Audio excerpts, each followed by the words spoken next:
exclusive artist service.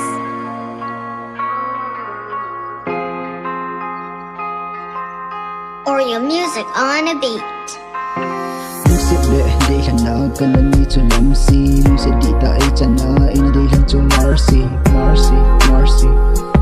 Yo, kika hili, kika mo ay kan hang kim ta ay Lamsy nang nahi. Music ka chan day han so akan ay kan pa akong hina. Yo.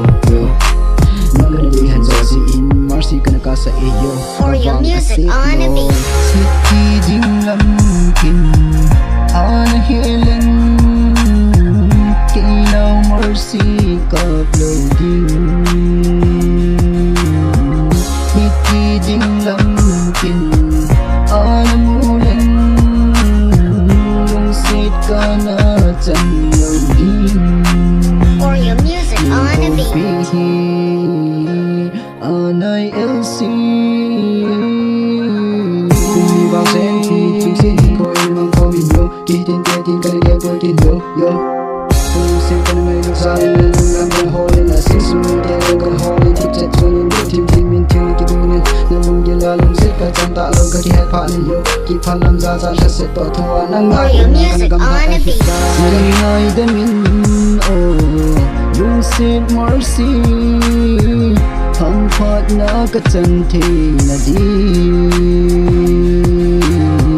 Katsunga na Hasib na biltan Maingay damin ibang bukso. Or your music on a beat. Siki ding lamkin ana hilan kailaw Marcy ka-uploading. Ding lamkin ana mulan lungsit ka na dyan loading. Or your music on a beat. Anay LC Hana ka na ni to Lamsy. Lusa di ta ay chana ina day lang to Marcy. Yo, kika hili Kika mo ay kan hang kim ta ay Lamsy nang nahi. Music ka chan day han so akan na kan pa akong pinahina. Yo nang kana day han so si in Marcy kana ka sa iyo. Or your music on a beat. Maingay damin yung sit Marcy hampat na kacanti na di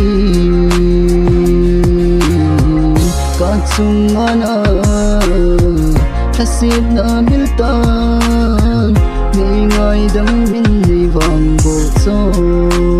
Or your music on a beat.